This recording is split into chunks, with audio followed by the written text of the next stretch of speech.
where the mind is without fear and the head is held high, where knowledge is free.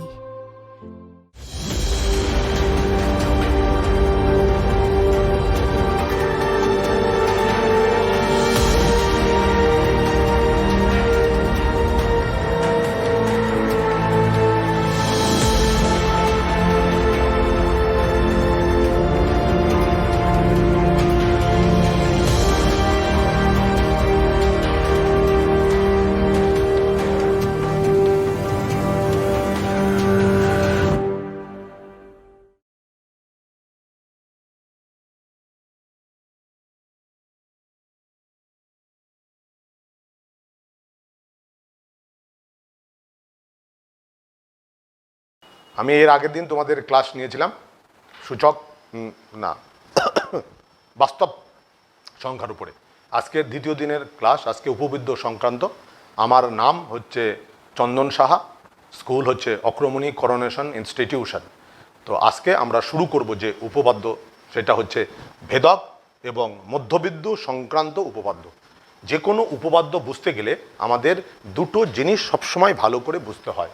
Number one, সর্বসমতা। সেটা আমাদের এই ক্লাসে লাগে। সর্বসমতা বলতে আমরা ত্রিভুজের সর্বসমতাই বুঝি। আসলে কিন্তু সর্বসমতাটা আমরা যে কোনো বস্তুর ক্ষেত্রেই ব্যবহার করতে পারি, যে কোনো জ্যামিতিক চিত্র। সর্বসমতাটার সংজ্ঞা হচ্ছে কোনো একটা বস্তুকে যদি অপর একটা বস্তুর ওপর স্থাপন করি, যদি বস্তু দুটো সম্পূর্ণরূপে মিলে যায়, তাহলে আমরা বলি ওই বস্তু দুটি সর্বসম। তো আমাদের এখানে সিলেবাসে যেটা আছে সেটা হচ্ছে ত্রিভুজের সর্বসমতা। তার মানে কি, আমরা একটা ত্রিভুজের ওপরে অপর একটা ত্রিভুজকে যদি বসিয়ে দিই, পরিপাত করাই, তাহলে কিন্তু যদি ত্রিভুজ দুটি সম্পূর্ণরূপে মিলে যায়, তাহলে ওই দুটো ত্রিভুজকে আমরা সর্বসম বলবো। আমাদের এটা হচ্ছে সংজ্ঞা। এবার আমাদের যেটা আছে সেটা হচ্ছে সর্বসমতার স্বতঃসিদ্ধ। নাম্বার ওয়ান, সর্বসমতার স্বতঃসিদ্ধ।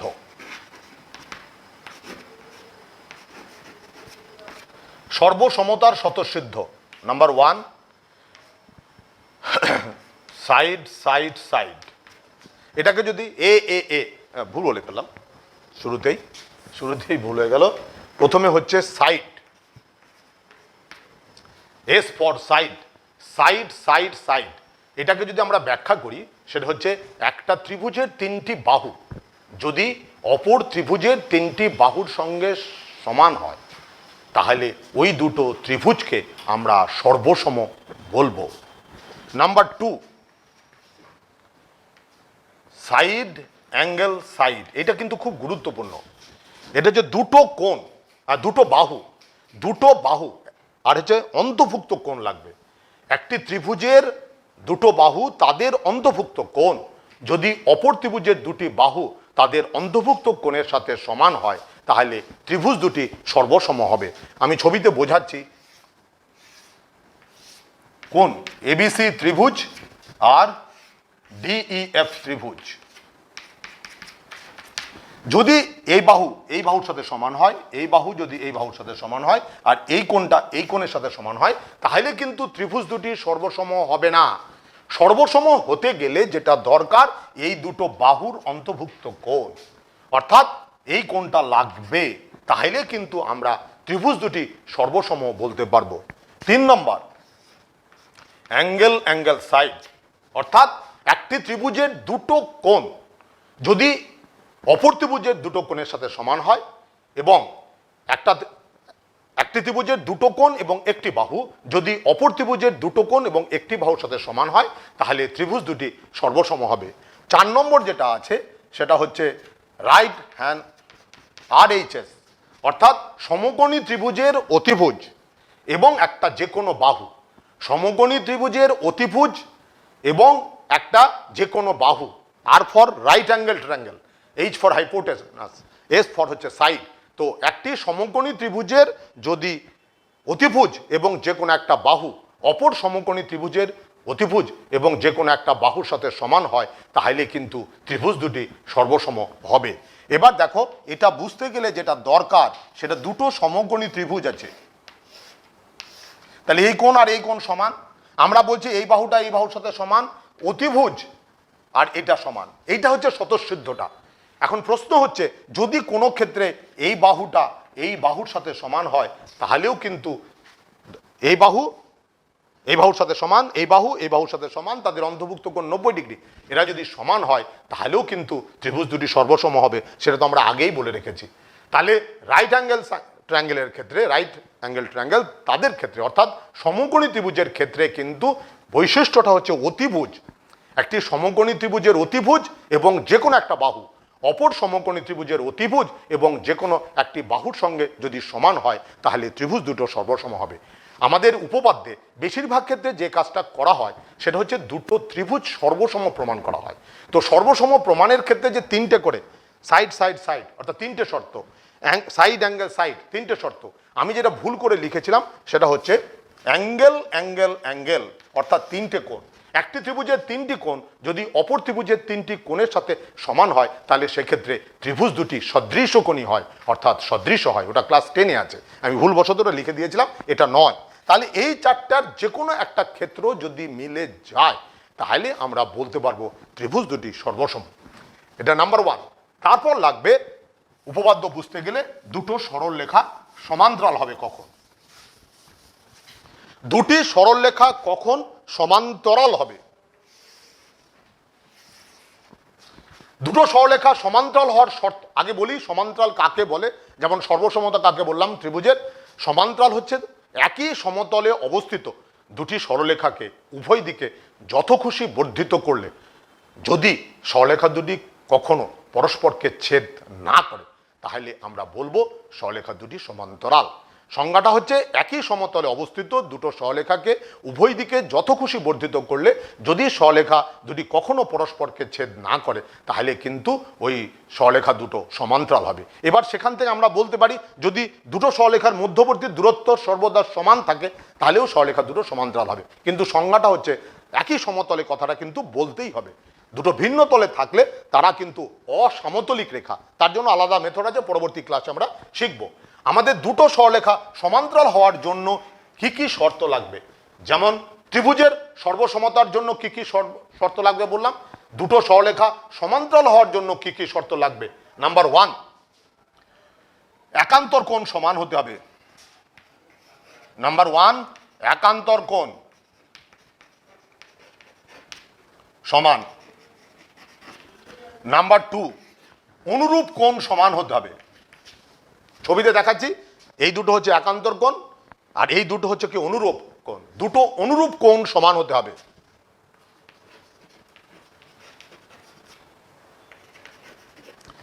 দুটি অনুরূপ কোণ সমান।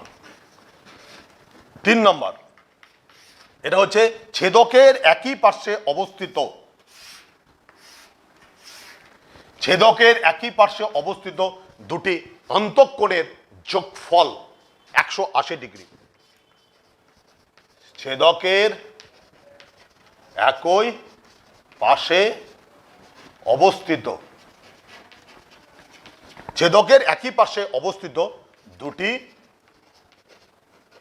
অন্তঃকোণের সমষ্টি 180 ডিগ্রি। আমরা দুরকম ভাবে মনে রাখবো। নাম্বার 1, সরলরেখা দুটো সমান্তরাল হওয়ার শর্ত এটা হবে। যদি জিজ্ঞাসা করা হয় দুটো সরলরেখা কখন সমান্তরাল হবে তাহলে এই তিনটের মধ্যে যে কোনো একটা মিললেই সরলরেখা দুটি সমান্তরাল হবে।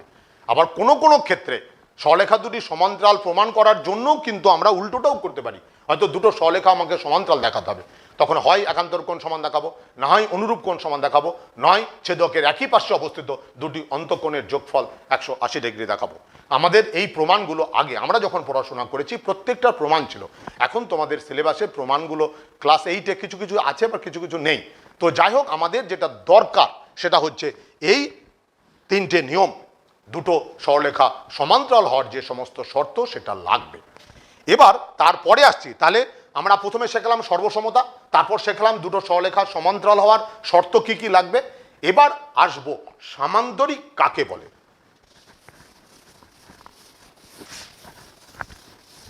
প্রথমে সংজ্ঞা, অনেকেই ধরো সংজ্ঞাটাতে গন্ডগোল করে, সেটা দেখা যায় ছাত্ররা মানে গণ্ডগোল করে ফেলে। আসল যেটা সংজ্ঞা, সংজ্ঞা একটা জিনিস, ধর্ম বা প্রয়োগ হচ্ছে আলাদা জিনিস।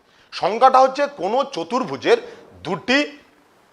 কোনো চতুর্ভুজের বিপরীত বাহুগুলি সমান্তরাল হলে চতুর্ভুজটি সামান্তরিক হবে, এটা হচ্ছে সংজ্ঞা। কি হচ্ছে সংজ্ঞা? হচ্ছে সামান্তরিকের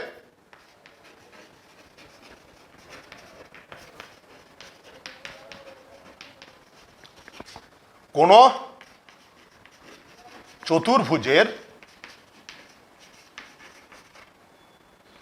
চতুর্ভুজের বিপরীত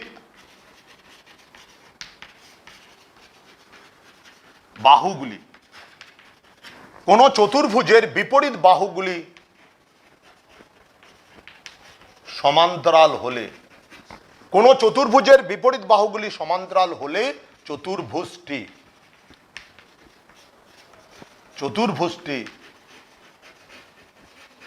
সামান্তরিক হবে।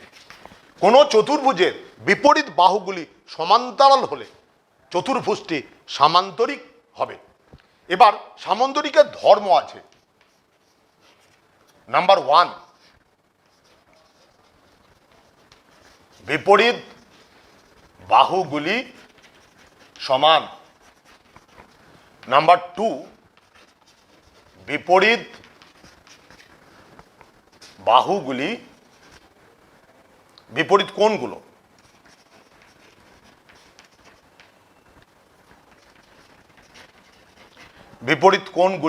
সমান। বিপরীত বাহুগুলো সমান, বিপরীত কোণগুলো সমান। কর্ণ দুটি পরস্পরকে সমদ্বিখণ্ডিত করে। কর্ণ দুটি পরস্পরকে সমদ্বিখণ্ডিত করে। কর্ণ দুটি পরস্পরকে সমদ্বিখণ্ডিত করে। 4 নম্বর, কর্ণ দুটি, প্রতিটি কর্ণ সামান্তরিককে সমান ক্ষেত্রফল বিশিষ্ট, প্রতিটি কর্ণ সামান্তরিককে সমান ক্ষেত্রফল বিশিষ্ট ত্রিভুজে বিভক্ত করে। ক্ষেত্রফলটা সমান, মাথাতে রাখবে, ত্রিভুজ দুটো সর্বসম আর ক্ষেত্রফল সমান, দুটো কিন্তু একই নয়। দুটো ত্রিভুজ যদি সর্বসম হয় তাহলে তাদের ক্ষেত্রফলটা সমান হবে, কিন্তু বিপরীতটা, দুটো ত্রিভুজের ক্ষেত্রফল সমান হলে ত্রিভুজ দুটি সর্বসম নাও হতে পারে। সর্বসমতা স্বতঃসিদ্ধ তাই বলে। তাহলে দুটো ত্রিভুজ যদি সর্বসম হয় তাহলে কিন্তু তাদের ক্ষেত্রফল অবশ্যই সমান হবে, কারণ একজনকে অপরের উপরে বসিয়ে দিব। যেমন ধরো এই একটা জ্যামিতিক আয়তঘন আছে তোমাদের সিলেবাসে, একটাকে যদি অপরটার উপরে বসিয়ে দিই তাহলে দেখো সম্পূর্ণরূপে মিলে যাচ্ছে। তাহলে এই চিত্র দুটোকে আমরা কিন্তু সর্বসম বলবো। তাহলে আমরা শিখলাম, এটা খুব প্রয়োজনীয় জিনিস, দুটো ত্রিভুজ সর্বসম হলে তাদের ক্ষেত্রফলটি সমান হবে, কিন্তু বিপরীতটি সত্য নয়। অর্থাৎ দুটো ত্রিভুজের ক্ষেত্রফল সমান হলে সেই ত্রিভুজ দুটো সর্বসম নাও হতে পারে। হ্যাঁ, এবার এই প্রতিটি কর্ণ সামান্তরিককে সমান ক্ষেত্রফল বিশিষ্ট ত্রিভুজে বিভক্ত করে। তোমরা দেখবা যে তোমাদের প্রথমের দিকে ক্লাস 9-এর যে উপপাদ্যটা শুরু হয়েছে সেখানে সামান্তরিকের সংজ্ঞা ধরে নিয়ে প্রত্যেকটা ধর্ম তোমার প্রমাণ করা আছে। প্রথম উপপাদ্যটাই তাই, বিপরীত বাহুগুলো সমান প্রমাণ করো, বিপরীত কোণগুলো সমান প্রমাণ করো, কর্ণ দুটি পরস্পরকে সমদ্বিখণ্ডিত করে। প্রথম উপপাদ্যেই এই ধর্মগুলো প্রমাণ করা আছে। তারপর থেকে শুরু হয়েছে এই এক একটা করে ধর্ম ব্যবহার করা হয়েছে আর চতুর্ভুজটি সামান্তরিক প্রমাণ করা হয়েছে।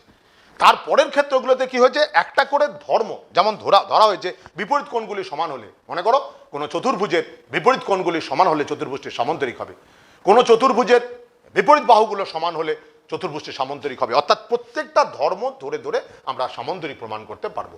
সেই জন্য আমাদের যখন উপপাদ্যে আমরা এই ধর্মগুলো কাজে লাগাবো বা কোনো একটা চতুর্ভুজকে আমি সামান্তরিক প্রমাণ করব, তখন মাথাতে রাখবে যে কোনো ধর্ম বা সংজ্ঞা আমি যে কোনোটাই ইউজ করতে পারি।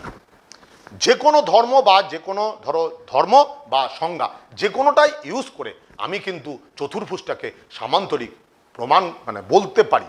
তো আমাদের আজকের যে উপপাদ্য, সেই উপপাদ্যতে এই যে ভেদক এবং মধ্যবিন্দু সংক্রান্ত উপপাদ্য, সেখানে আমাদের দুটো জিনিসই লাগবে।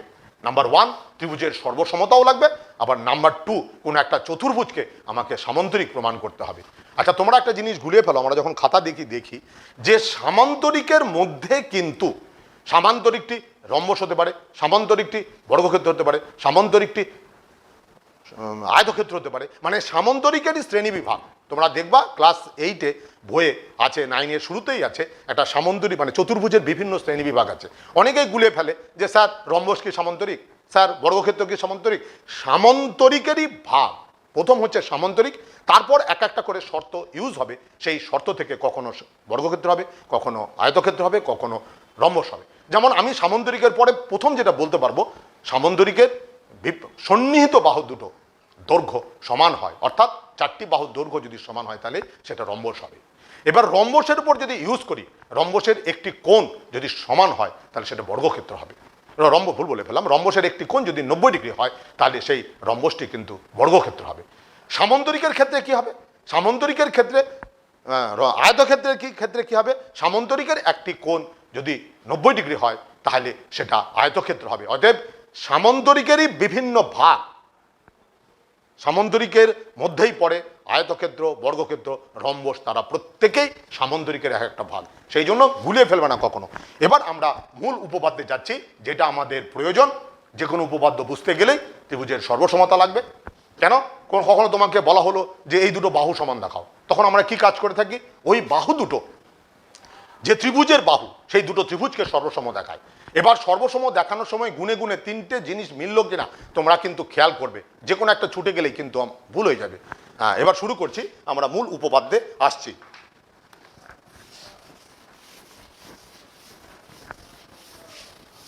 প্রথম যে উপপাদ্যটা আছে সেটা হচ্ছে একটা ত্রিভুজ আছে,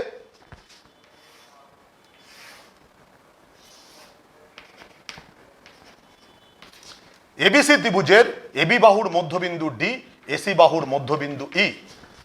ত্রিভুজ এবিসি এর প্রথম উপপাদ্য যেটা মধ্যবিন্দু সংক্রান্ত, তার প্রথম উপপাদ্যটা হচ্ছে ত্রিভুজ এবিসি এর এবি বাহুর মধ্যবিন্দু ডি, এসি বাহুর মধ্যবিন্দু হচ্ছে ই। তাহলে প্রমাণ করতে হবে ডিই সমান্তরাল বিসি আর ডি সমান হাফ অফ বিসি। এবার তোমাদেরকে বলে রাখি, তোমরা তো উপপাদ্য আগে করেছো, উপপাদ্য লেখার কায়দাটা হচ্ছে কি, প্রথম আমাকে যে কাজটা করতে হবে সেটা উপপাদ্যে কি দেওয়া আছে সেটা লিখতে হবে, নাম্বার ওয়ান। নাম্বার টু, তোমাকে কি প্রমাণ করতে হবে। আমি যেমন ধরো আগের ক্লাসে বোঝানোর সময় বলেছিলাম কোনো একটা ক্লাসে, যে আমরা যখন অঙ্কটা করি আমার প্রথম কাজ হচ্ছে কি বের করতে হবে, সেটা আমরা প্রথম জানতে চাই, তারপর আমরা জানি কি কি দেওয়া আছে। এখানে কিন্তু আমাকে প্রথমেই বলতে হবে যে কি কি দেওয়া আছে, তারপরে হচ্ছে কি প্রমাণ করতে হবে, তারপর আছে অঙ্কন, তারপর শুরু হবে কি করে আমরা সেই লক্ষ্যে আমরা পৌঁছাবো। তো আমাদের এখানে দেওয়া আছে এবিসি ত্রিভুজের এবি বাহুর মধ্যবিন্দু ডি আর এসি বাহুর মধ্যবিন্দু। তাহলে প্রদত্ত হচ্ছে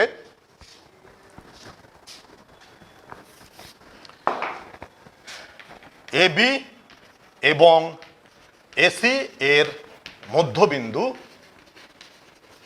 যথাক্রমে ডি এবং ই। আমি এর আগের দিন ক্লাস শুরু করার সময় বলেছিলাম, সেটা হচ্ছে অঙ্কের ক্লাস যখন আমরা করতে যাব সব সময় খাতা কলম আর বইটা রাখতে হবে, স্কুলে যে কাজটা আমরা করে থাকি। কারণ আমাদের তো এখানে আমি দেখো পুরোটাই আমাকে বলতে হচ্ছে, বই হয়তো আমি কনসাল্ট করবো, তোমাদের সাথে তো আমি কথা বলতে পারছি না, তাই তুমি বলো যে অঙ্কি দেওয়া আছে। তো সেই জন্য তোমরা সব সময়ের জন্য বইটাকে তোমরা নিজেদের সামনে রাখবে, তাহলে তোমাদের বুঝতেও সুবিধা হবে যে কি দেওয়া আছে। তাহলে এখানে দেওয়া আছে এবি এবং এসি এর মধ্যবিন্দু যথাক্রমে ডি এবং ই, এটা প্রদত্ত। প্রমাণ করতে হবে ডি সমান্তরাল ডিসি আর ডি সমান হাফ অফ বিসি। তো দেখো ডি সমান্তরাল বিসি, ডি বিসির সাথে সমান্তরাল প্রমাণ করতে গেলে আমরা যেটা জানি সেটা করব, সেটা হচ্ছে এই দুটো বাহু একটা সামান্তরিকের বিপরীত বাহু দেখাবো। এই দুটো বাহুটা একটা সামান্তরিকের বিপরীত বাহু দেখাবো। সামান্তরিকের বিপরীত বাহুগুলো সমান্তরাল হয় আমরা জানি, এইটা আমি করতে পারলেই কিন্তু আমরা যেটা প্রমাণ করতে চাই সেই লক্ষ্যে পৌঁছাতে পারবো। উপপাদ্যের ক্ষেত্রে খুব ইম্পর্টেন্ট জিনিস সেটা হচ্ছে অঙ্কন। অঙ্কনটা কিন্তু খুবই গুরুত্বপূর্ণ। এখানে আমাদের যেটা অঙ্কন আছে সেই অঙ্কনটা হবে ইডি সরল রেখাকে এফ পর্যন্ত এই রূপে বর্ধিত করি, ইডি সরল রেখাকে এফ পর্যন্ত এই রূপে বর্ধিত করি যেন ED is equal to ED is equal to DF হয়, ED is equal to DF হয়। তাহলে ইডি সরল রেখাকে এফ পর্যন্ত এই রূপে বর্ধিত করব যেন ED is equal to DF হয়, আর এফ বি যুক্ত করি। এবার আমাদের প্রথম যেটা কাজ সেটা হচ্ছে এই ত্রিভুজ দুটো সর্বসমান দেখানো। মূল উদ্দেশ্য আমি ঠিক করে রেখেছি, এই বাহু দুটো সমান্তরাল দেখাবো। এই বাহু দুটো সমান্তরাল দেখানোর জন্য আমরা এই দুটো বাহুকে কোনো সামান্তরিকের বিপরীত বাহু দেখাবো। এবার আমি বলেই নিচ্ছি, রেজাল্ট আগেই বলে নিচ্ছি, আমি ই এফ বি সি এই চতুর্ভুজটাকে আমি সামান্তরিক প্রমাণ করব। তো সামান্তরিক প্রমাণ করার জন্য আমি যে কোনো ধর্ম বা সংজ্ঞাকে ব্যবহার করতে পারি। প্রথম যেটা কাজ সেটা হচ্ছে এই দুটো ত্রিভুজ সেই লক্ষ্যে পৌঁছানোর জন্য প্রথমে এই দুটো ত্রিভুজকে আমরা সর্বসম প্রমাণ করব। দেখো, এই বাহু এটার সাথে সমান, A D is equal to DB. কেন? ডিটা হচ্ছে এবি বাহুর মধ্যবিন্দু। নাম্বার 2, এই কোণটা এই কোণের সাথে সমান। বিপ্রতীপ কোণ তোমরা জানো, 7/8 করেছো, এইটাই খুব সম্ভবত। বিপ্রতীপ কোণগুলো সমান হয়, আর এই বাহুর সঙ্গে সমান আমরা অঙ্কন করেছি। তাহলে এই বাহুর সাথে সমান প্রদত্ত এই দুটো কোণ বিপ্রতীপ কোণ, আর এই কোণগুলো হচ্ছে এই দুটো বাহু সমান। অতএব ত্রিভুজ দুটি সর্বসম। এবার ত্রিভুজ দুটো সর্বসম আমরা কেন করি? সর্বসম দুটো ত্রিভুজ যদি সর্বসম হয় তাহলে তাদের অনুরূপ বাহুগুলো এবং অনুরূপ কোণগুলো সমান হবে। অনুরূপ বাহু বলতে আমরা কি বুঝি? ত্রিভুজের যে কোণগুলো সমান হবে তাদের বিপরীত বাহু হচ্ছে অনুরূপ বাহু। উল্টো মানে বিপরীত ক্রমে যে বাহুগুলো সমান হবে তাদের বিপরীত কোণগুলো হবে অনুরূপ কোণ। তাহলে আমি ত্রিভুজ দুটো সর্বসম করার আমাদের উদ্দেশ্যই বাহু আর কোণকে সমান প্রমাণ করা। দেখো, তাহলে আমি এই দুটো ত্রিভুজের মধ্যে ত্রিভুজ এ ডি ই এবং ত্রিভুজ বি ডি এফ, ত্রিভুজ এডিই এবং ত্রিভুজ বিডিএফ এর মধ্যে number 1 eddy is equal two DB, পাশে কারণগুলো লিখে দিতে হবে। কেন? যেহেতু এবি এর মধ্যবিন্দু ডি কোথায় পেলাম? এবি এর মধ্যবিন্দু ডি কোথায় পেলাম? এটা হচ্ছে প্রদত্ত। নাম্বার 2, কোণ এ ডি ই সমান কোণ এফ ডি বি, পাশে বিপ্রতীপ কোণ। আমরা জানি দুটো সরলরেখা পরস্পরকে ছেদ করলে তাদের বিপ্রতীপ কোণ দুটো পরস্পর সমান হবে। এবার 3 নম্বর, এ ডি ই আর বি এফ ডি এত বিপ্রতীপ কোণ বলে সমান, বিপ্রতীপ কোণ। আর হচ্ছে DE is equal to DF, AD is equal to DB, F ED is equal to DF, আর এটা সমান। এটা কেন? এটা অঙ্কন করেছি। তাহলে এই যে ত্রিভুজের ক্ষেত্রে 1, 2, 3টে, এই 3টে জিনিস হচ্ছে সমান। অতএব আমরা বলতে পারবো ত্রিভুজ এ ডি ই সর্বসম ত্রিভুজ ডি বি এফ। এই দুটো ত্রিভুজ সর্বসম হলো। এবার ত্রিভুজ দুটি সর্বসম হলে দেখো আমাদের কি কি লাভ হবে। সেটা হচ্ছে এই বাহুটা আর এই বাহুটা সমান ছিল, এই বাহুর বিপরীত কোণ এটা, এই বাহুর বিপরীত কোণ এটা সমান। কিন্তু দেখো এই দুটো সরলরেখা, এইটা এবং এটা সরলরেখাকে এটা ছেদ করেছে, এই দুটো কোণ সমান, তাহলে একান্তর কোণ। তাহলে একান্তর কোণ যদি সমান হয়ে যায় তাহলে এই সরলরেখাটি এই সরলরেখার সাথে সমান্তরাল হবে, এই সরলরেখাটি এর সাথে সমান্তরাল হবে। তাহলে একটা শর্ত মিলল। এবার ভালো করে খেয়াল করো যে এই কোণের বিপরীত বাহু, যেহেতু এই দুটো কোণ সমান, এই কোণের বিপরীত বাহু এটা, এই কোণের বিপরীত বাহু এটা সমান, অর্থাৎ এটা এর সাথে সমান। ত্রিভুজ দুটো সর্বসম হওয়ার জন্য এই কোণটা এই কোণের সাথে সমান হলো, এই বাহুটা এই বাহুর সাথে সমান হলো। কিন্তু আমরা জানি এই বাহুটা A E is equal to EC, আমরা জানি। কেন? এসি এর মধ্যবিন্দু ই।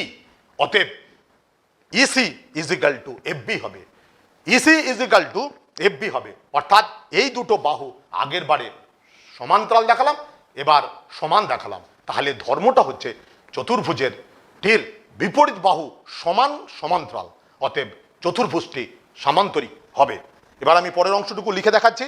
তাহলে এইখানে অনুযায়ী আমি ত্রিভুজ দুটি সর্বসম হলো, ত্রিভুজ দুটো সর্বসম হওয়ার জন্য আমি কি কি পেলাম?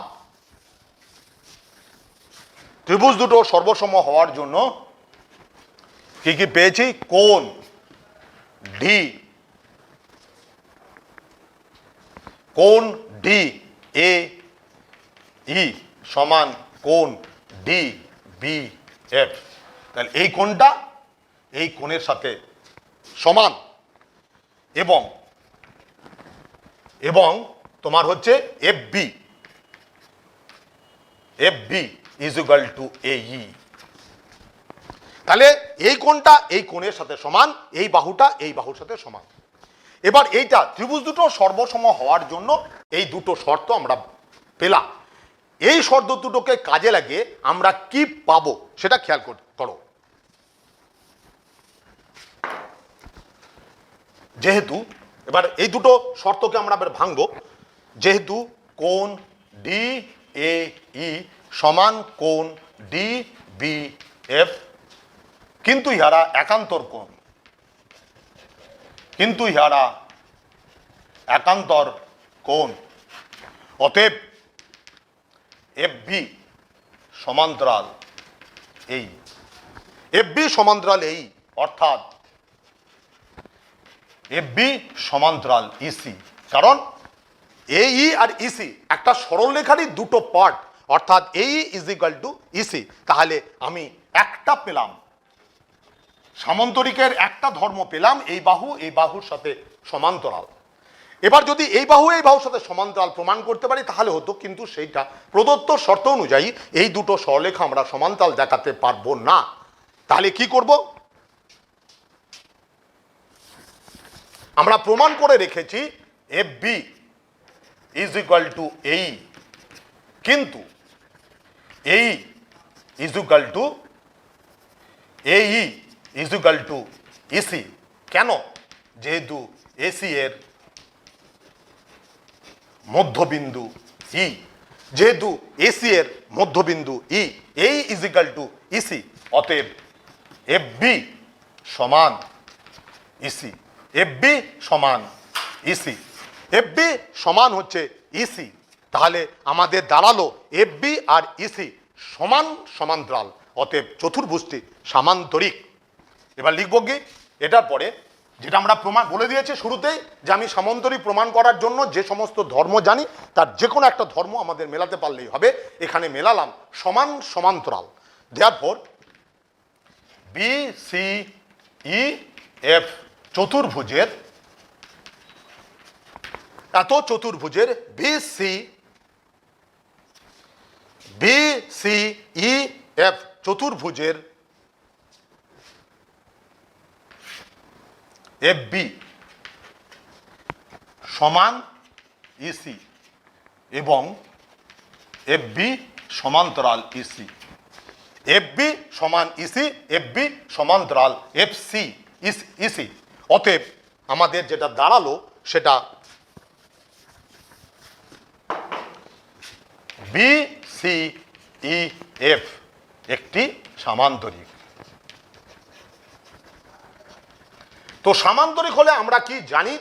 সামান্তরিকের বিপরীত বাহুগুলো সমান হয় তাহলে, এবং সমান্তরাল হয়। তাহলে সামান্তরিক হলে বিসি সমান্তরাল ইএফ, এই দুটো বাহু সমান্তরাল প্রমাণ করেছি, বাকি দুটো বাহু সামান্তরিক যেহেতু, তাহলে বিসি সমান্তরাল ইএফ, অর্থাৎ বিসির পরিবর্তে লিখব ডিই সমান্তরাল বিসি। কেন?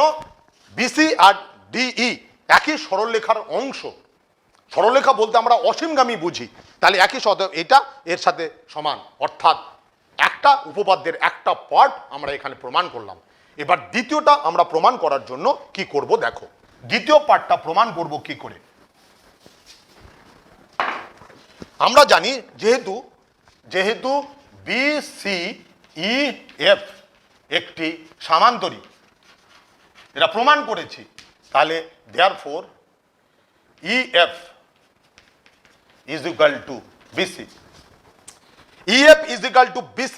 EF এর পরিবর্তে আমরা লিখতে পারি FD plus DE. FD plus DE is equal to BC. এবার এই FD এর পরিবর্তে আমরা লিখতে পারি DE. DE plus DE is equal to BC or 2DE is equal to BC. Therefore, DE is equal to half of BC. সামান্তরিকের বিপরীত বাহু এইটা কোথায় পেলাম? DE আর FD এর পরিবর্তে DE আমরা কি করে লিখতে পারলাম? ওটা আমাদের অঙ্কন ছিল। কারণ উপপাদ্যর ক্ষেত্রে কি কি জিনিস আমরা ব্যবহার করতে পারি, যে অঙ্কন আমরা করেছি সেটা প্রয়োগ করতে পারি। আমি যদি কোনো ক্ষেত্রে কোনো উপপাদ্য প্রমাণ করে থাকি তাহলে সেটা আমি ব্যবহার করতে পারি। যেমন আমরা শুরুতেই বলে নিয়েছি, দুটো সরলরেখাকে যদি দুটো সমান্তরাল সরলরেখাকে কোনো ভেদক ছেদ করলে যদি একান্তর কোণ সমান হয় তাহলে সরলরেখা দুটি কি হবে? সমান্তরাল হবে। বা সমান্তরাল যদি হয় তাহলে তাদের ক্ষেত্রে একান্তর কোণগুলো সমান হবে। এইটা আমরা আগে বলে নিয়েছি। তো সেগুলো আমাদের জানি, তাহলে আমাদের জানা জিনিসটা ব্যবহার করতে পারি। যেটা দিয়েছে সেটা আমরা ব্যবহার করতে পারি, অথবা আমি যেটা অঙ্কন করেছি সেটা আমরা ব্যবহার করতে পারি। এখানে যেমন FDর পরিবর্তে আমি DE লিখলাম, কেন? এটা আমার অঙ্কনে আছে ওই দুটো সমান। তাহলে আমাদের এই উপপাদ্যের যে দুটো পদ সেটা আমাদের কিন্তু এক্ষেত্রে প্রমাণিত হলো। আমি টুকরো টুকরো করে বুঝে বুঝে করলাম, তোমরা পরবর্তীতে বইটা দেখে নিবে।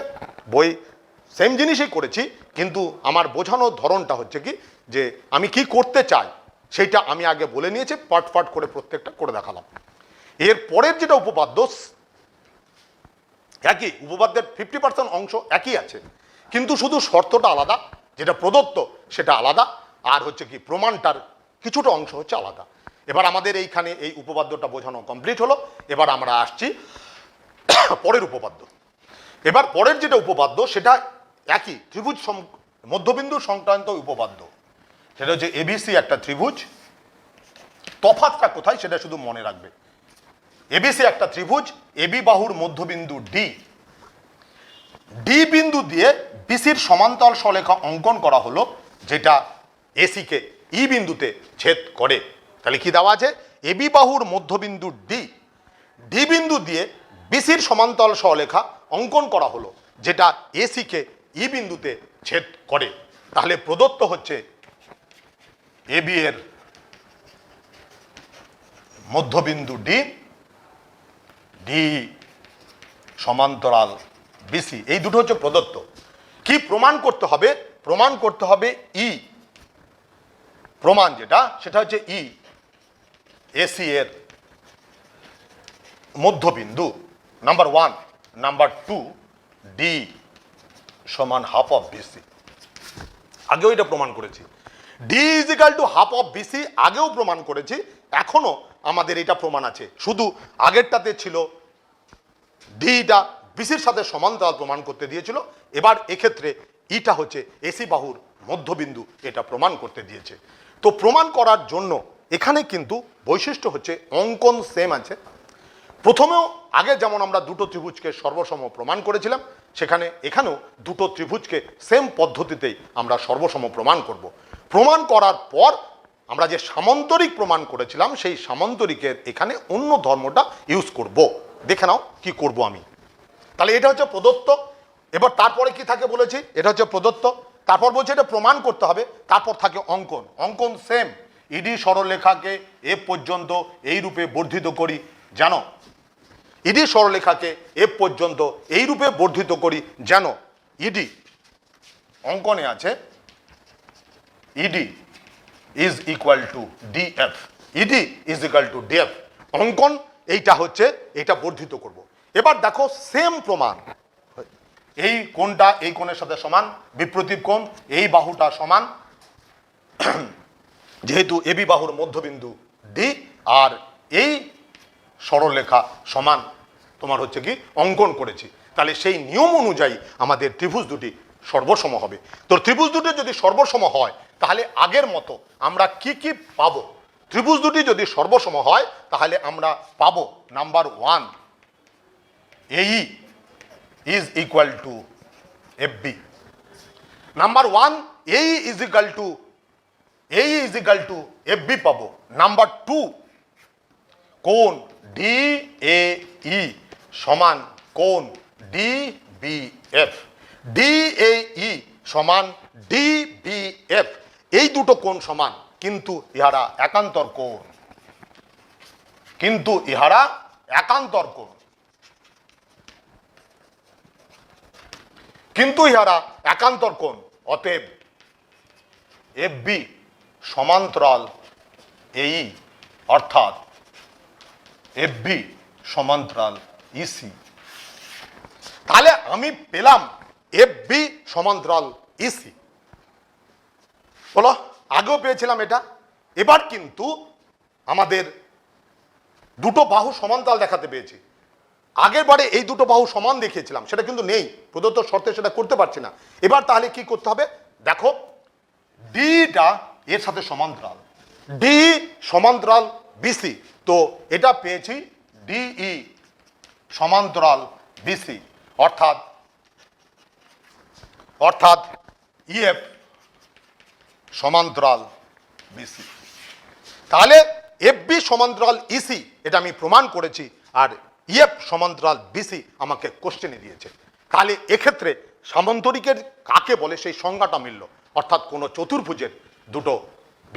চতুর্ভুজের বিপরীত বাহুগুলি সমান্তরাল হলে চতুর্ভুজটি সামান্তরিক হয়। এই ধর্মটা প্রয়োগ করে আমরা দেখলাম যে এই বাহুর সাথে সমান্তরাল, এই বাহুর সাথে সমান্তরাল প্রদত্ত, এটা এর সাথে সমান আমি প্রমাণ করেছি, সমান্তরাল আমি প্রমাণ করেছি। তাহলে সেই নিয়ম অনুসারে আমাদের ই সি এফ বি চতুর্ভুজটি সামান্তরিক হবে। দেয়ারফোর ECBF একটি সামান্তরিক। কেন?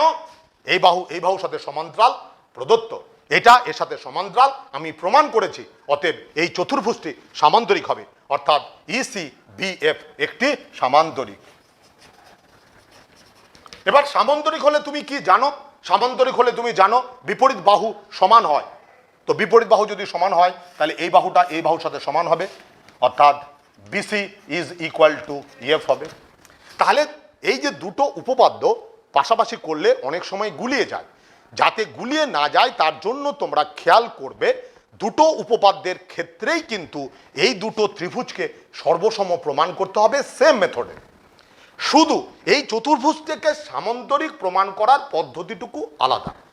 আগের বারে এইটা সামান্তরিক প্রমাণ করার জন্য এই দুটো বাহু সমান্তরাল প্রমাণ করেছিলাম। এবার কিন্তু আমরা প্রমাণ করলাম এই বাহুর সাথে সমান্তরাল, এই বাহুর সাথে সমান্তরাল, এইটুকু আলাদা। তোমরা গুলিয়ে ফেলবে না যে দুটো উপপাদ্যের শুরু যদি মানে একই ধরনের উপপাদ্য যদি বিভিন্ন ক্ষেত্রে বিভিন্ন রকম হতো তাহলে গুলিয়ে যাওয়ার সম্ভাবনা থাকে। সেই জন্য গুলিয়ে যেতে না যায় মূল মন্ত্রটা আমাদের মাথাতে রাখতে হবে, সেটা প্রথমে এই দুটো ত্রিভুজকে সর্বসম দেখাতে হবে, তারপর এই চতুর্ভুজটাকে সামান্তরিক দেখাতে হবে। এবার কিভাবে দেখাবো? যেটা শর্ত দেওয়া আছে বা যেটা অঙ্কন দেওয়া আছে তাদের সাহায্য নিয়ে। তো এখানে আমি BC ইজিক্যাল টু EF এটা পেলাম সামান্তরিকের বিপরীত। আগে সামান্তরিক প্রমাণ করলাম, তারপর সেই ধর্মটা প্রয়োগ করলাম, সেটা হচ্ছে BC is equal two EF। BC is equal two EF এটা আমাদের প্রমাণিত হলো। এবং BC is equal two EF এবং FB সমান EC। FB সমান EC, এই বাহুর সাথে সমান হবে, এই বাহুর সাথে সমান হবে। কিন্তু দেখো FB ইজ ইকুয়াল টু এই, কেন FB ইজ ইকুয়াল টু এই কেন? এই দুটো ত্রিভুজকে আমি সর্বসম দেখিয়েছিলাম। সর্বসম দেখানো হলে এই কোণের বিপরীত বাহু, যেটা আমরা বলেছি ত্রিভুজ দুটি সর্বসম হলে অনুরূপ বাহুগুলো সমান হয়, অর্থাৎ যে কোণগুলো সমান তার বিপরীত বাহু। তাহলে এই কোণের বিপরীত বাহু FB আর এই কোণের বিপরীত বাহু এই, এটা সমান। কিন্তু অতএব EC is equal two AE, therefore AE is equal two EC, therefore AC এর মধ্যবিন্দু, AC এর মধ্যবিন্দু। এটাও বলতে পারি, অথবা বলতে পারি AE is equal to half of AC। এই is equal to half of AC. তাহলে আমরা এই দুটো উপপাদ্যকে পাশাপাশি করে তোমাদের প্রমাণটা দেখালাম। এবার আমাদের এই উপপাদ্যের যেমন ইম্পর্টেন্ট, কারণ এই দুটো উপপাদ্যের যে কোনো একটা উপপাদ্য সাধারণত আসেই। এবার তার সঙ্গে প্রয়োজনীয় যে জিনিস, আমাদের যেহেতু এমসিকিউ আছে, বহু বিকল্প ধর্মী উত্তরধর্মী আছে, সংক্ষিপ্ত আছে, তো তাদের জন্য আমাদের এই উপপাদ্যের প্রয়োগটা আমাকে একটু শিখতে হবে। তো সেই উপপাদ্যের প্রয়োগটা শেখার জন্য যে কাজটা করতে হবে, তোমরা এবার খোলো বইটা। আমি আগের দিনই বলেছি অঙ্কের ক্লাস মানেই কিন্তু, অঙ্ক কেন, যে কোনো ক্লাসের ক্ষেত্রে খাতা কলম বইটা সঙ্গে রাখতেই হবে, বিশেষ করে অঙ্কের ক্ষেত্রে, নাহলে সবগুলো তো আমরা এটা প্রয়োগ করতে পারি না। Page number 131।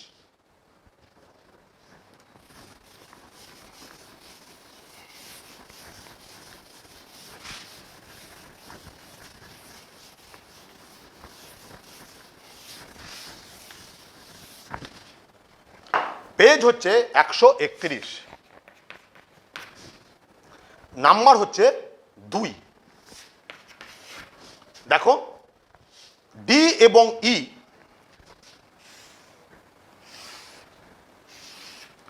ত্রিভুজ এবিসি এর এবি বাহুর ওপরে ডি, এসি বাহুর ওপরে ই বিন্দু এমনভাবে অবস্থিত, ডি বিন্দু আর ই বিন্দু, ডি বিন্দুটা এবির ওপরে, ই বিন্দুটা এসির ওপরে এমনভাবে অবস্থিত,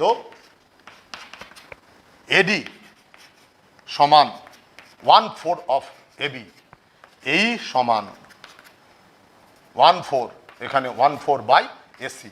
অর্থাৎ এডিটা হচ্ছে এই এবি সরলরেখাকে যদি সমান 4 ভাগে ভাগ করি তার একটা ভাগ। ক্লাস 8-এ তোমরা দেখেছিলে সম্পাদ্যে যে একটা সরলরেখাংশকে আমরা 4টি ভাগে, 6টা ভাগে, 5টা ভাগে ভাগ করতে পারি। তাহলে এডিটা হচ্ছে এই টোটাল সরলরেখাটি 1/4 অংশ। এই তাই এবার আমাকে প্রমাণ করতে বলেছে ডিই সমান হাফ অফ বিসি, হ্যাঁ 1/4 বিসি, ডি সমান 1/4 অফ বিসি। তো তোমরা যেটা জানো, আগের যে উপপাদ্যটা করলে সেটা কিন্তু কোনো ত্রিভুজের দুটো বাহুর মধ্যবিন্দু লাগবে, এখানে কিন্তু 1/4 দেওয়া আছে।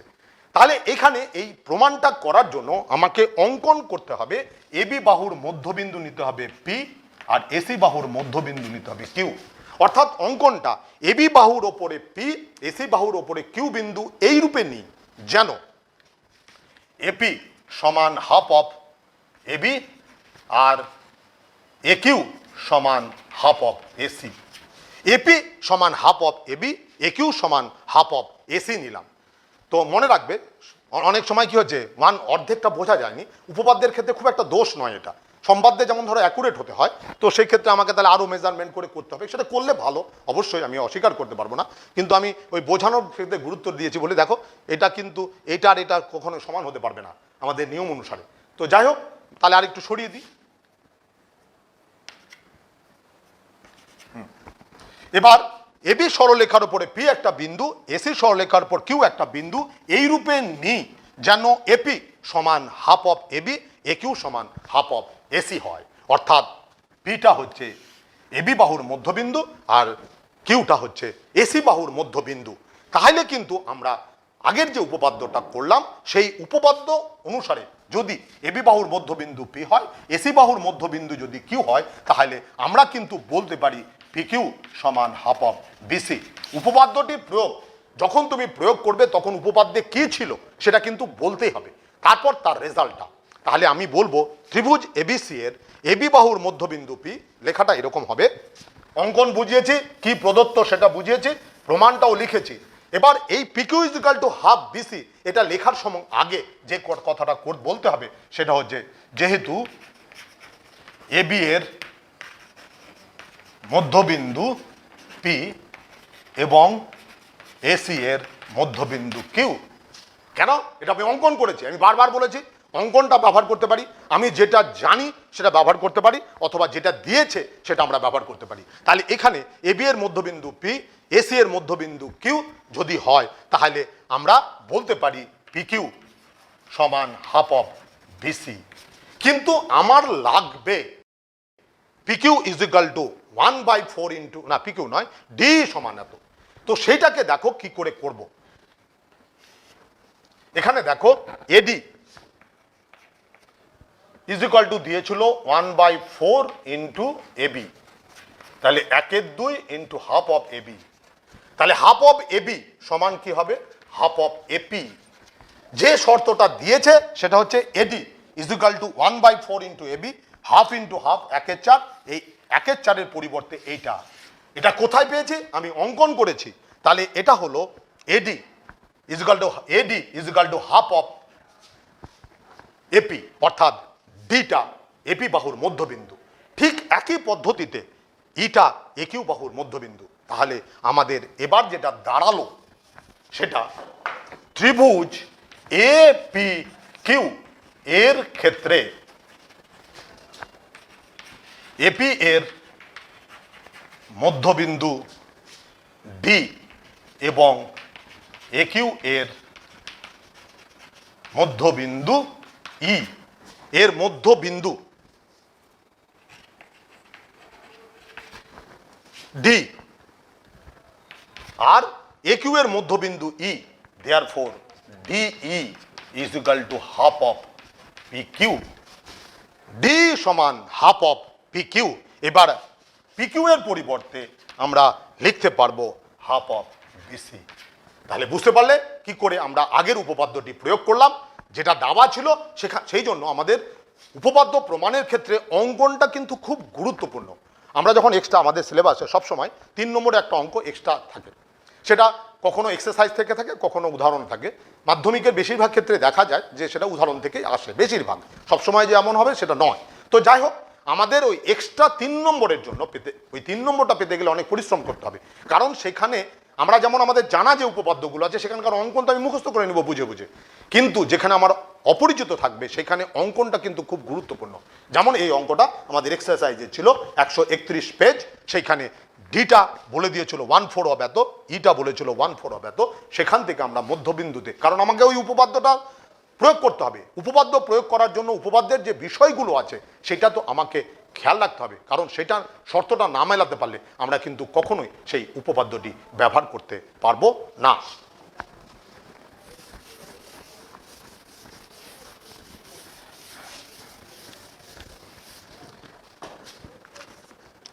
এবার দেখো আমরা করতে চাই সেটা হচ্ছে 7 নম্বর এক্সারসাইজ, হচ্ছে এর 7 নম্বর অঙ্ক। সেটা হচ্ছে একটা রম্বসের বাহুগুলি মধ্যবিন্দু।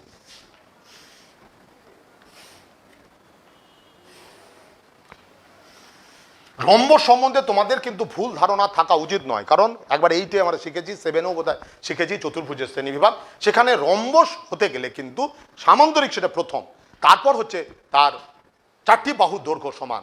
এবার কোশ্চেনে বলেছে একটা রম্বসের বাহুগুলির মধ্যবিন্দু পরপর যোগ করলে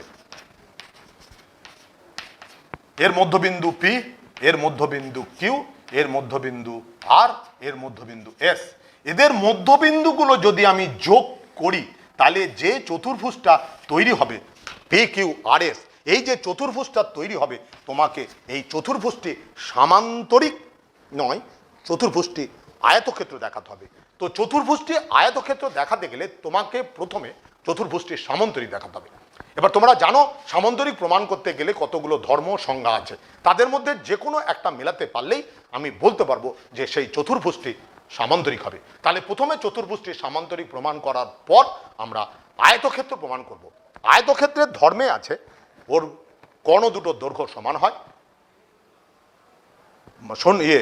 সন্নিহিত বাহুগুলো অসমান হয়, আর যে কোনো একটা কোণ 90 ডিগ্রি হয়। তো আমি এখানেও ওর যে ধর্মগুলো আছে যে কোনো ধর্ম আমি প্রমাণ করতে পারলেই বলতে পারবো যে সেই সামান্তরিকটি আয়তক্ষেত্র হবে। তাহলে আমাকে আগে প্রথমে সামান্তরিক প্রমাণ করতে হবে। তো সামান্তরিক প্রমাণ করার জন্য অনেকগুলো ধর্ম আছে, এখানে আমরা যেটা ব্যবহার করব সেটা বিপরীত বাহুগুলি সমান্তরাল, এটা প্রমাণ করব। কি করে দেখো, অঙ্কনে আছে বিডি কর্ণ যোগ করে দিলাম, বিডি কর্ণ যোগ করে দেওয়ার পর দেখো ত্রিভুজ এ বি ডি এর ক্ষেত্রে আমাদের প্রমাণ কি করতে বলেছে, পি কিউ আর এস একটি আয়তক্ষেত্র প্রমাণ করতে বলেছে। তাহলে ত্রিভুজ এবিডির ক্ষেত্রে এবি এর মধ্যবিন্দু কিউ, এডি এর মধ্যবিন্দু পি, এটা কোশ্চেনে বলেছে। তাহলে ত্রিভুজ এবিডি এর এই বাহুর মধ্যবিন্দু যদি এটার সাথে সমান হয় তাহলে আমরা জানি পিকিউ সমান্তরাল বিডি এবং পিকিউ সমান হাফ অফ বিডি। পিকিউ সমান্তরাল বিডি আর পিকিউ সমান হাফ অফ বিডি। একই পদ্ধতিতে ত্রিভুজ বিসিডি এর ক্ষেত্রে, একই পদ্ধতিতে ত্রিভুজ এবিসিডি এর ক্ষেত্রে, ত্রিভুজ বিসিডি এর ক্ষেত্রে সেম মেথডে আরএস সমান্তরাল বিডি আর আরএস সমান্তরাল আরএস সমান হাফ অফ বিডি।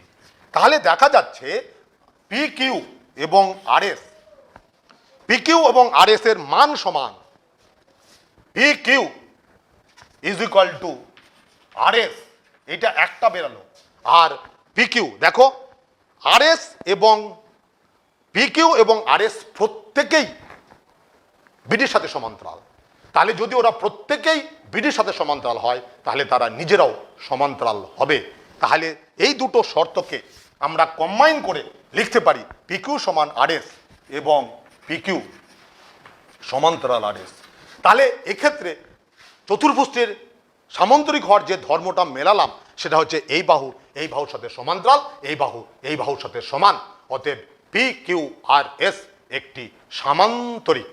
এবার আমাকে সামান্তরিক প্রমাণ করার পর যে কাজটা আমাকে করতে হবে সেটা হচ্ছে আয়তক্ষেত্র দেখাতে হবে।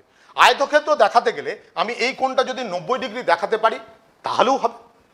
যদি আমি এই কোণটা 90 ডিগ্রি দেখাতে পারি তাহলেও হবে, অথবা আমাকে আয়তক্ষেত্র যেহেতু যদি দেখাতে হয় তাহলে 90 ডিগ্রি দেখালেও হবে, অথবা কি হবে, দুটো সন্নিহিত বাহুর দৈর্ঘ্য আলাদা এটা যদি আমি দেখাই তাহলে হবে। অর্থাৎ এই বাহুর সাথে সমান হবে না। অর্থাৎ পিকিউ এবং আরএস এইটা আমাদের সমান না দেখালেও হবে। তাহলে পিকিউ যদি আমি এটা আয়তক্ষেত্র দেখাতে চাই তাহলে, মানে এটা আয়তক্ষেত্র যদি দেখাতে চাই তাহলে এটা ছিল। এবার কর্ণ দেখাতে হবে। তো কর্ণ দেখাতে গেলে দেখো এটা হচ্ছে চতুর্ভুজটার পিকিউটা হচ্ছে একটা কর্ণ। তো এই কর্ণটা ইজিক্যাল টু এর সাথে সমান হবে, আর এই কর্ণটা এই বাহুর সাথে সমান হবে।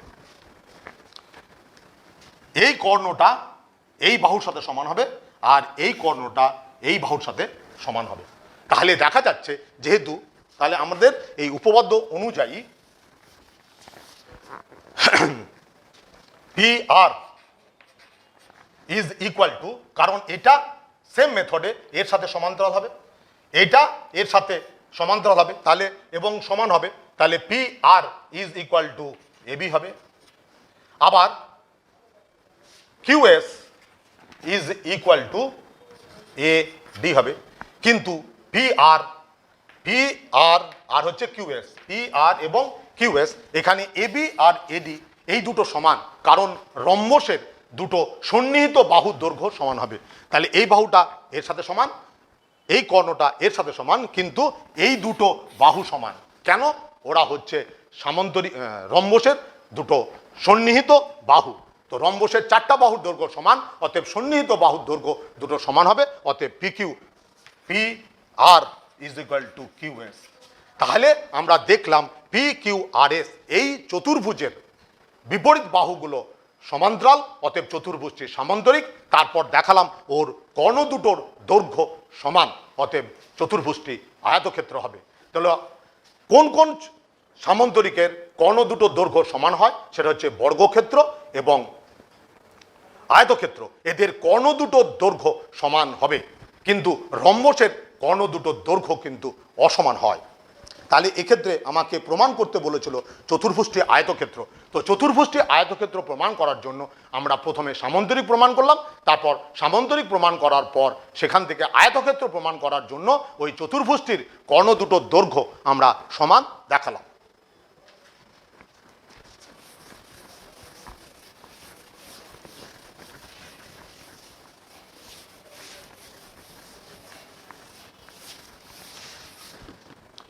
হ্যাঁ দেখো, এবার চলে আসছি আমরা 11 নম্বর উপপাদ্য।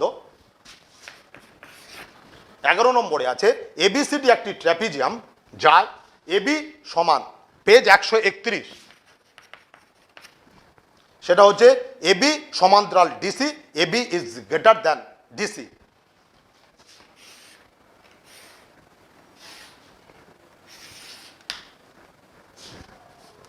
AB is greater than DC. A B C D এই ট্র্যাপিজিয়ামের ক্ষেত্রে বলে দিয়েছে এবি সমান্তরাল ডিসি। ট্র্যাপিজিয়ামের সংজ্ঞা হচ্ছে যে চতুর্ভুজের দুটি বিপরীত বাহুর সমান্তরাল, সেই চতুর্ভুজটি হচ্ছে ট্র্যাপিজিয়াম। তাহলে এই বাহুর সাথে সমান্তরাল বলে দিয়েছে, আর AB is greater than DC. এর সঙ্গে বলেছে ই এবং এফ যথাক্রমে কর্ণ এসি, এটা হচ্ছে এসি কর্ণের মধ্যবিন্দু, আর এফটা হচ্ছে বিডি কর্ণের মধ্যবিন্দু। এসি কর্ণের মধ্যবিন্দু ই, আর এটার মধ্যবিন্দু হচ্ছে এফ। তাহলে প্রমাণ করতে হবে ইএফ সমান half of AB minus DC. EF সমান হাফ অফ এবি মাইনাস হচ্ছে ডিসি। তো এইটা যদি প্রমাণ করতে চাই, তাহলে আমাকে যে উপপাদ্য, মধ্যবিন্দু সংক্রান্ত যে উপপাদ্য, সেটাই আমরা প্রয়োগ করব। তার আগে আমাকে তৈরি করে নিতে হবে। সেই তৈরিটা হচ্ছে সি অঙ্কন। অঙ্কনটা খুব গুরুত্বপূর্ণ, বারবার বলছি। সি এবং এফ যোগ করে বর্ধিত করি যাহা, সি এবং এফ যোগ করে বর্ধিত করি যাহা এবিকে পি বিন্দুতে ছেদ করে। সি এবং এফ যোগ করে বর্ধিত করি যাহা এবিকে পি বিন্দুতে ছেদ করে।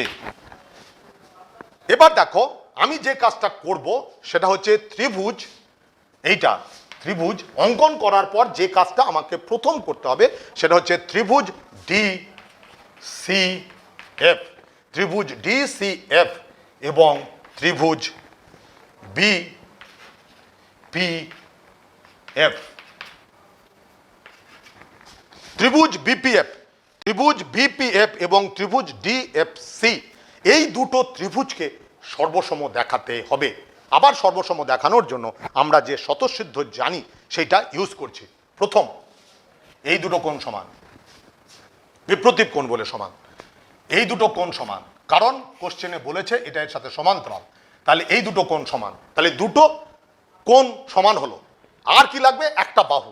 সেটা হচ্ছে দেখে নি এদের মধ্যে, এটা হচ্ছে প্রমাণ আমাকে দিয়েছে। তাহলে কি কি আমি দেখলাম এই দুটো ত্রিভুজের মধ্যে? নাম্বার 1, কোণ ডিএফসি সমান কোণ পিএফবি। কেন? বিপ্রতীপ কোণ। 2 নম্বর, গুণে গুণে দেব, 2 নম্বর, কোণ সিডিএফ সমান কোণ এফবিপি। কেন? একান্তর কোণ। দেখো দাগ দিয়েছি, এই কোণ এই কোণের সাথে সমান, এই কোণ এই কোণের সাথে সমান। আর DF is equal to FB, DF is equal to FB. কেন? এখানে কোশ্চেনে বলেছে ডিবি কোণের মধ্যবিন্দু এফ। তাহলে এই ডিএফ ইজ ইকুয়াল টু যদি এফবি হয়, তাহলে তিনটে জিনিস সমান হলো, অতএব ত্রিভুজ দুটি সর্বসম। দেয়ারফর ত্রিভুজ ডিসিএফ সর্বসম ত্রিভুজ বিপিই। এই দুটো ত্রিভুজ সর্বসম হওয়ার জন্য আমরা যেটা পেলাম, এই দুটো ত্রিভুজ সর্বসম হওয়ার জন্য আমরা যেটা পেলাম সেটা হচ্ছে এই কোণের বিপরীত বাহু দ্যাট ইজ ডিসি, এই কোণের বিপরীত বাহু দ্যাট ইজ পিবি।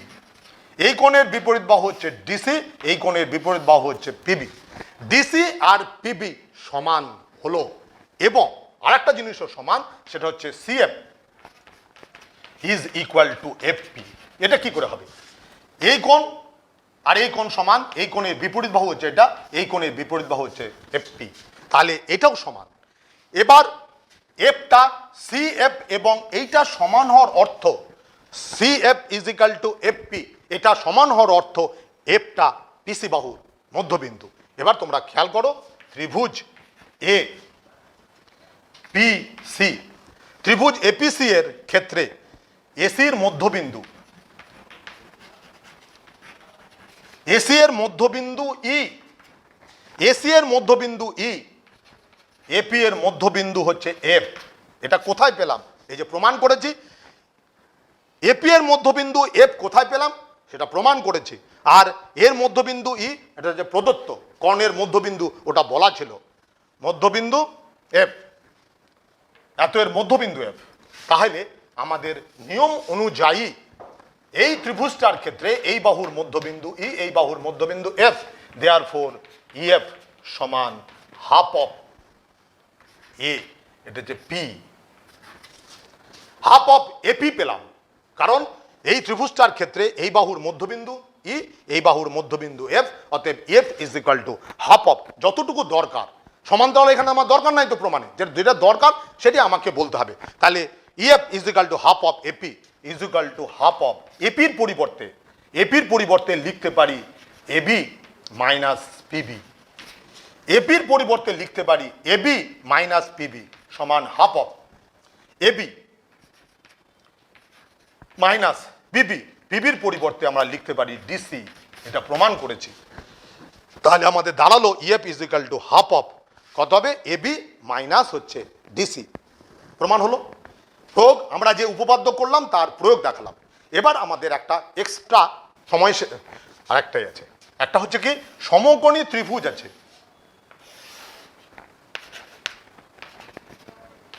এবিসি একটা সমকোণী ত্রিভুজ, যার এসিটা হচ্ছে অতিভুজ। আমরা অতিভুজ কাকে বলি? যেটা হচ্ছে সমকোণ, তার বিপরীত বাহুটা হচ্ছে অতিভুজ। তাহলে এর অতিভুজ যদি এসি যদি অতিভুজ হয়, তার মধ্যবিন্দু যদি ডি হয়, তাহলে এবিসি সমকোণী ত্রিভুজের এসি বাহুর মধ্যবিন্দু হচ্ছে ডি। তাহলে বিডি ইজ ইকুয়াল টু হবে হাফ অফ এসি।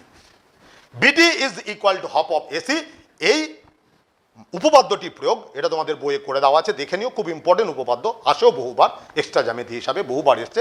যেহেতু এটা বইয়ে করে দেওয়া আছে, তোমরা দেখলেই বুঝতে পারবে, সেই জন্য আমি এটা প্রমাণটা করে দেখালাম না, কিন্তু প্রয়োগটা লাগবে। সেটা হচ্ছে এবিসি ত্রিভুজের এবি বাহু অতিভুজ এসি বাহুর মধ্যবিন্দু যদি ডি হয়, তাহলে BD is equal to half of AC হয়। আর একটা উপপাদ্যের প্রয়োগ আছে, তাহলেই তুমি এই চ্যাপ্টারের বাকিগুলো তুমি করতে পারবে। সেটা হচ্ছে এবিসি ত্রিভুজের যে কোনো একটা ত্রিভুজ আছে, এটা যেমন লাগবে। আর একটা আছে ত্রিভুজ এবিসি এর এডি মধ্যমা। মধ্যমা কাকে বলে? কোন ত্রিভুজের শীর্ষবিন্দুর সঙ্গে বিপরীত বাহুর মধ্যবিন্দুর সংযোগকারী সরলরেখা, সেটাকে মধ্যমা বলে। তাহলে যদি এবিসি ত্রিভুজের এডি মধ্যমার মধ্যবিন্দু ই হয়, এডি মধ্যমার মধ্যবিন্দু ই হয়, বর্ধিত বিই এসিকে যদি এফ বিন্দুতে ছেদ করে, তাহলে A F is equal two হয় 1/3 অফ এসি। উপপাদ্যটা হচ্ছে এবিসি ত্রিভুজের এডি যদি মধ্যমা হয়, এডি মধ্যমার মধ্যবিন্দু যদি ই হয়, তাহলে বর্ধিত বিই এসিকে এফ বিন্দুতে ছেদ করে, তাহলে এ এফটা হবে 1/3 অফ এসি। এটাও আমাদের বইয়ে করে দেওয়া আছে। এবার তোমাকে যেটা উপপাদ্য হিসাবে আমরা ব্যবহার করতে হবে, পেজ 132। আমি কোশ্চেনটা পড়ছি, দেখো। এবিসি ত্রিভুজের এডি বাহুর মধ্যবিন্দু ই, বর্ধিত বিই, 132 পেজ 15-3 নম্বর অঙ্ক। সেটা হচ্ছে এবিসি ত্রিভুজের এডি মধ্যমার মধ্যবিন্দু ই, বর্ধিত বিই এসিকে এফ বিন্দুতে ছেদ করে। এসি সমান বলে দিয়েছে, এসি সমান 10.5 centimetre. AC is equal two 10.5 centimetre হলে এএফ কত? তো আমাদের তো এমসিকিউ মানে 4টা অল্টারনেটিভ থাকবে। আমি যদি ওই উপপাদ্যটা প্রয়োগ জানি, তাহলেই তো হবে। তাহলে এখানে আমরা জানি F AF is equal two AF এর দৈর্ঘ্য তোমাকে নির্ণয় করতে বলেছে, এফ সমান কত হবে। তো আমি যেহেতু জানি F is equal two 1/3 of AC is equal two 1/3 of AC, মানে 10.5 সেন্টিমিটার ইজ ইকুয়াল টু 3.5। এই হচ্ছে উপপাদ্যটির প্রয়োগ। হ্যাঁ, দেখো, মোটামুটি যতটা পারলাম, এই প্রশ্নমালার যতগুলো ইম্পর্টেন্ট জিনিস আছে সেগুলো আমরা বোঝানোর চেষ্টা করলাম, বলে দিলাম। তোমরা বাড়িতে চর্চা করবে। চ্যাপ্টারটার মূল জিনিসগুলো সব আমি বলে দিয়েছি। তবে আরও অধিক তোমাদের পরিশ্রম এবং চর্চাটা লাগবে, সেটা তোমরা করবে। আমি আজকে এখানেই ক্লাস শেষ করলাম। তোমরা ভালো থেকো।